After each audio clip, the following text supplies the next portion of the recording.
salaam ayaa salaan kadib sheekha inantu ilaa imisjir ayay madaxa ku asturan kartaa oo dambi ka soo gaaraynin hadiise ay diido inay madaxeeda masar saarato iyadoo weyn miyaa waalidkeedu dambi kaga imaanaya isagoo Yurubkeena dartiisa alxamdulillah gabadha madaxeeda inay asturto waxay waajib noqonaysaa markay qaan gaadho ama da'i cimriga ku qaan gaadho 15 ha gaadho ama ha ku qaan gaadho caadadii inay hesho ama janaabadii ku dhacdo gabadhu marka ay qaan gaadho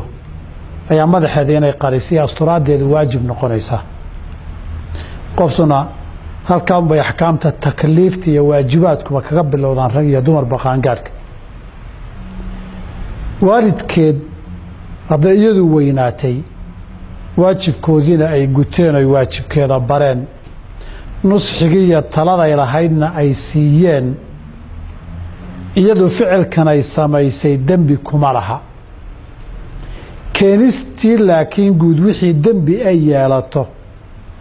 qayb bay ku yeelanayaan keenistii qayb bay dambigeeda ku yeelanayaan laakiin ficilkan joogtada iyadu ay samaynaysay dambigiisa iyada iska leh wabillahi tawfiiq waan idin